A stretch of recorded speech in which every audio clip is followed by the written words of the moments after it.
राजस्थान में इस वक्त बयानबाजी का दौर चल रहा है और मनोज मीणा के बयान ने एक राजपूत समाज में एक विरोध की भावना प्रकट भी कर दी है।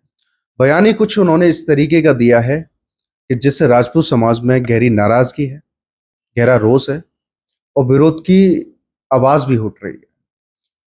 इसी बात को लेकर के हम आए हैं अक्षय जी के पास में, जो हमारे साथ है, राजपूत समाज से आते हैं।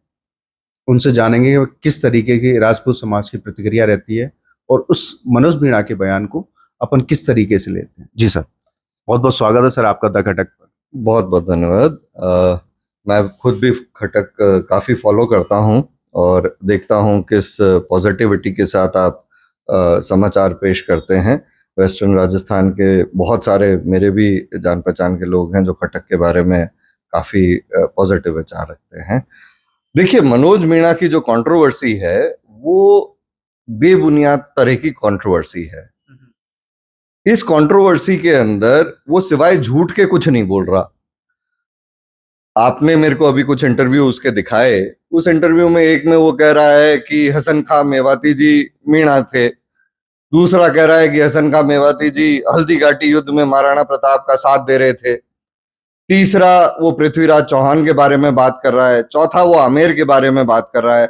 उस व्यक्ति को ये भी नहीं पता कि आमेर कछावों का बसाया हुआ है, मेवाड़ सिसोदिया राजवंश का बसाया हुआ है और बूंदी हाड़ा राजवंश का बसाया हुआ है। हसन खां मेवाती जी के बारे में मैं आपको बता दूं और उनकी जानकारी के लिए विशेषतः बता दूं कि वो खानवा के युद्ध में काम आ गए थे और खानवा के युद्ध में उन्होंने बाबर के खिलाफ लड़ाई इसलिए लड़ी थी कि उनका बेटा 1526 पानीपत की पहली लड़ाई में बाबर ने कैप्चर कर लिया था और कैप्चर करते टाइम बाबर का विचार यह था कि इस हसन खां मेवाती को मैं अपने साथ शामिल करूंगा, इसलिए उसके बेटे को कैप्चर कर लिया था।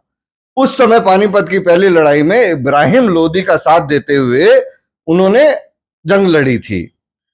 जब उनका बेटा कैप्चर हुआ तो उसके बाद बाबर से लड़ने के लिए उन्होंने राणा सांगा का साथ दिया और राणा सांगा मेवाड़ से चल के खानवा तक लड़ने के लिए आए। कहां मेवाड़, कहां खानवा, वहां पे लड़ने के लिए आए और उस जंग में पहली बार हिंदुओं के राजा ने तोपों का सामना किया। पहली बार भारतवर्ष में तोपों का सामना किया और उन तोपों की वजह से एक विशाल सेना जो राणा सांगा के नेतृत्व में लड़ रही थी उसको हार का मुंह देखना पड़ा, या तोपों को नष्ट करने के लिए हमारे जितने लोग काम आ गए, उस काम आने की वजह से वो युद्ध खराब हो गया।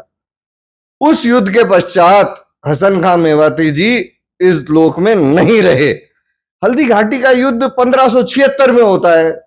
कोई व्यक्ति, कोई राजा जो 1527 में किसी युद्ध में काम आ गया, आप उसके लिए 50 वर्ष बाद हुए किसी युद्ध को जोड़ करके कह रहे हैं कि वो महाराणा प्रताप का साथ दे रहे थे।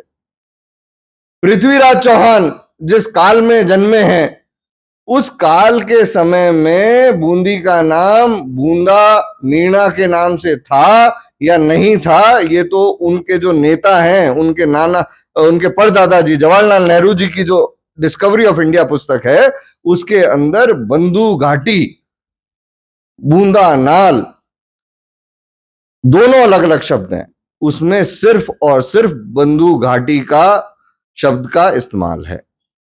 नाल का क्या तात्पर्य होता है वो भी आपको बता देता हूं। नाल यानी कि जैसे देसुरी की नाल, पुष्कर की नाल, उस तरह से नाल शब्द यूज होता था। दरिया होता है एक पानी का। जी, एक पैसेज है। हाँ। दो पहाड़ियों के बीच में पैसेज है। बूंदी अपनी पहाड़ियों के लिए आज भी विख्यात है। वो पहाड़ियां अरावली की पहाड़ियां नहीं है, ये सबसे हरी पहाड़ियां हैं और विंध्याचल की मानी जाती हैं। दो पहाड़ियों के बीच में से जो पानी का एक रास्ता बनता था, उस रास्ते की वजह से उस जगह को बंधु नाल, बंधु घाटी के नाम से जाना जाता था। बूंदी के अंदर जैता मीणा हुए, किसी ने मना नहीं किया। उनके पिताजी का, उनके दादाजी का, दोनों का नाम दर्ज है, दोनों का नाम वंश भास्कर में दर्ज है। आज क्यों किसी को उनके नाम से कोई भी मंदिर पैनोरमा बनाने में आपत्ति है। हमारे हाड़ौती में अमली मीणी जो मीणा समुदाय है, उनकी एक महान महिला सशक्तिकरण की उदाहरण है। उन्होंने आधुनिक युग में जो महिलाओं का उस समय विश्वास होना चाहिए था, उन्होंने पर्दा सिस्टम से बाहर आई, उन्होंने महिला शिक्षा के लिए बात की, उन्होंने गांव के उत्थान के लिए बात की। उनका महल है वहां पे, आप उनके नाम पे पैनोरमा नहीं चाह रहे। जिस व्यक्ति को काल्पनिक हम नहीं सरकारें मानती हैं, मैं इसलिए कह रहा हूं क्योंकि बूंदी का स्थापना दिवस मनाया जाता है। बूंदी का स्थापना दिवस आज से नहीं मन रहा है। बूंदी का स्थापना दिवस सरकार तय कर चुकी है, आज नहीं। जब यह स्थिति है तो फिर एक काल्पनिक पात्र के ऊपर पैनोरमा। दूसरा, मुझे अभी एक आपने इंटरव्यू दिखाया जिसमें वो कह रहे हैं कि आप जाइए और पैनोरमा देख के आइए, मैं आपको पैसे दूंगा, टिकट के पैसे दूंगा। तो मैं भाई मनोज से कहना चाहता हूं कि मैं तो देख आया तुम्हारा पैनोरमा, अब तुम भी बूंदी आ जाओ और पैनोरमा देख लो। उन्होंने कहा था कि आपको टिकट के पैसे भेजते हैं और आप देख करके आइए। बिल्कुल, मैं उसी बात पे कह रहा हूं, उनको आके देख लेना चाहिए कि वहां पे क्या काम हो रखा है। किसी चुनावी वर्ष में कोई समुदाय समाज अपने मान्यता वाले किसी भी पुरुष के लिए, महिला के लिए कोई जगह मानता है, कोई मंदिर, गुरुद्वारा, मस्जिद, देवालय, पैनोरमा, तो चुनावी वर्ष में कोई सरकार मना नहीं करती। वो उसी रिकॉग्नाइजेशन को एक वो मान रहे हैं कि सरकार ने भी रिकॉग्नाइज किया है, बूंदा मीणा है तो उन्हीं के नाम पर है, उस तरीके से। वो जो रिकॉग्नाइजेशन की बात है, उस रिकॉग्नाइजेशन के अंदर अगर वो सही स्थापित कर रहे होते तो अब तक मूर्ति और उनके इतिहास लग चुके होते पैनोरमा में। आज क्यों पैनोरमा खाली पड़ा हुआ है? आज क्यों वहां पे मूर्ति नहीं है? भवन बन के तैयार है, सिर्फ भवन बन के तैयार है, वो भी आधा अधूरा सा पड़ा हुआ है। इतिहास के पन्ने खंगाले जा रहे हैं पिछले 4 वर्ष में। 2023 से पहले तो उन्हीं की कांग्रेस की सरकार थी। वो राहुल गांधी को अपना आदर्श मानते हैं और राहुल गांधी के लिए कह रहे हैं कि उन्होंने बताया था कि आर्यन थ्योरी सही है, जो ये ब्राह्मण राजपूत हैं ये बाहर से आए हुए हैं। तो मैं बता दूं कि यहीं गंगानगर हनुमानगढ़ की एएसआई की खुदाई के अंदर आर्यन थ्योरी बिल्कुल खत्म हो चुकी है। एक तरफ आप कहते हैं कि आमेर पे कब्जा कछावाओं ने किया और वो मध्य प्रदेश से आए थे, तो आर्यन थ्योरी कैसे है? जब मध्य प्रदेश है तो वो तो फिर यहीं से आए हुए हैं ना। बिल्कुल। अब उनका क्या ये कहना है कि कोई बाहर से आके पहले मध्य प्रदेश गया और फिर राजस्थान आया?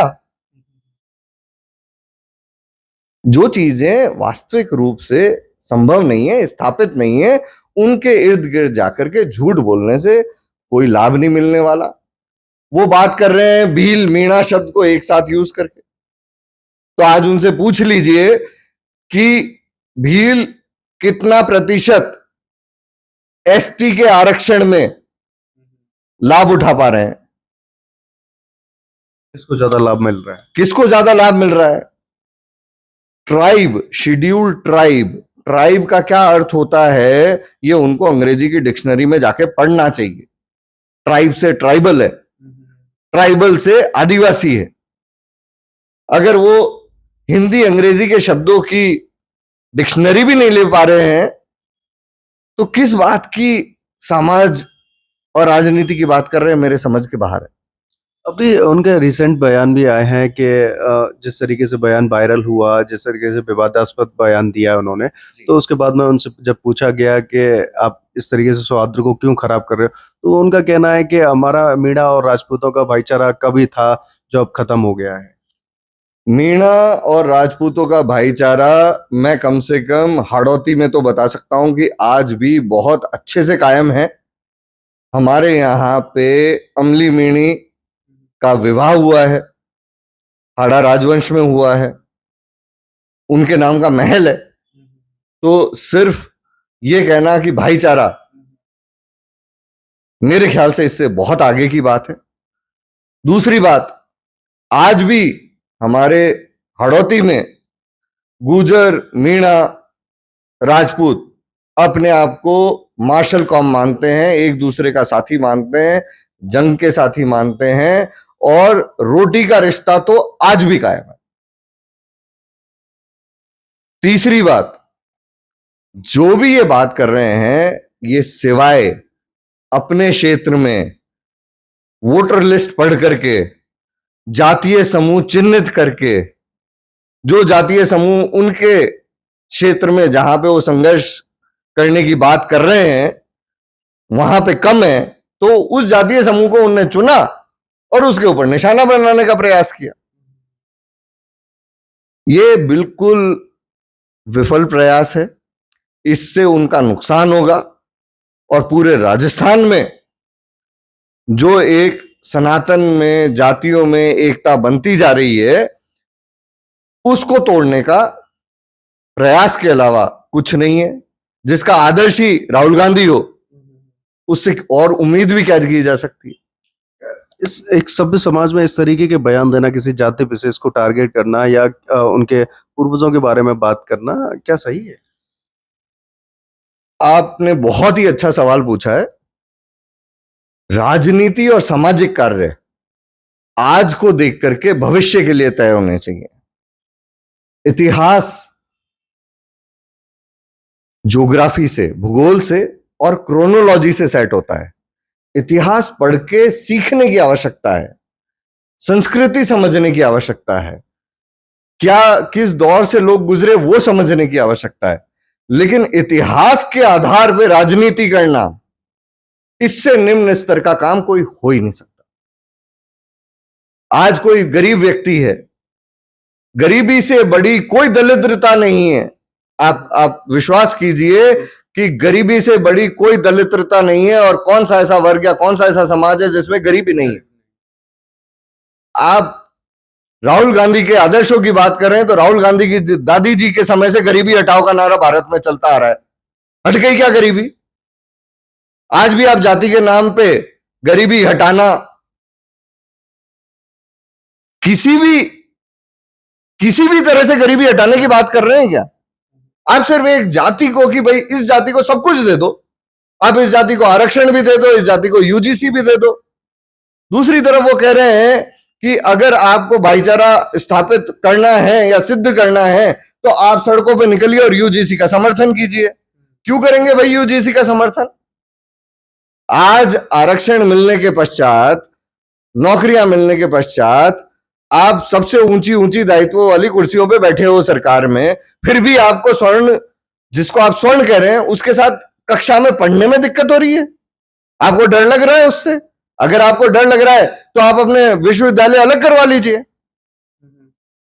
उन विश्वविद्यालयों को आप इस तरह से कर दीजिए कि भाई ये एससी का है, ये एसटी का है, ये ओबीसी का है, जनरल का है, किसी को एक दूसरे से डर नहीं लगेगा। तो समाज बढ़ जाएगा ना। तो आज क्या, आज साबुत रह रहा है समाज? आज आरक्षण और यूजीसी के बाद आपको लग रहा है समाज बटा हुआ नहीं है?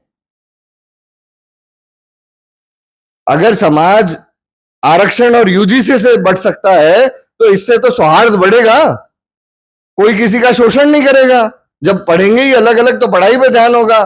स्वर्ण वालों को स्वर्ण पढ़ा लेंगे, एससी एसटी वालों को एससी एसटी वाले पढ़ा लेंगे, जनरल वालों को जनरल देख लेंगे, ओबीसी वालों को ओबीसी वाले पढ़ा लेंगे। ना टीचर भेदभाव करेंगे, ना स्टूडेंट भेदभाव करेंगे। आपको लग रहा है आपके साथ अस्पताल में भेदभाव हो रहा है तो आप अस्पताल अलग कर लीजिए। आपको लग रहा है मोहल्ले में भेदभाव हो रहा है, मोहल्ला अलग कर लीजिए। किसी समय में मुसलमानों को लगा उनके साथ भेदभाव हो रहा है तो उन्होंने पाकिस्तान बांग्लादेश अलग कर लिया ना। तो जातीय विभाजन करने की जगह हिंदुस्तान से दरिद्रता हटाइए। दरिद्रता किसी समाज, किसी जाति के साथ जुड़ी हुई नहीं है, दरिद्रता गरीबी से जुड़ी हुई है।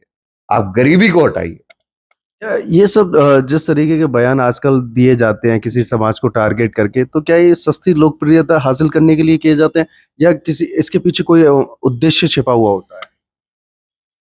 बहुत ही दुर्भाग्य की बात है कि आज की तारीख में लोग सिर्फ और सिर्फ राजनीति में आने के लिए और अगला चुनाव कैसे जीतूं, किस सीट से जीतूं, उस औचित्य से एक वोटर लिस्ट निकालते हैं।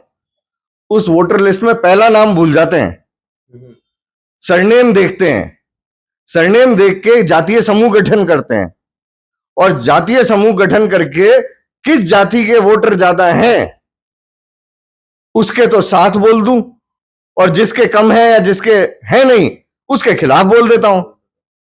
जातियों में विभाजन हो जाएगा, मेरे वोट पड़ जाएंगे, मैं चुनाव जीत जाऊंगा, मेरा काम हो गया। बाकी दुनिया जाए भाड़ में, बाकी समाज जाए भाड़ में, बाकी आम जन जाए भाड़ में, किसी से कोई मतलब नहीं। और चुनाव जीतने के बाद ये कितने लोग अपने जातियों का काम कराते हैं, ये किसी से छुपा है क्या?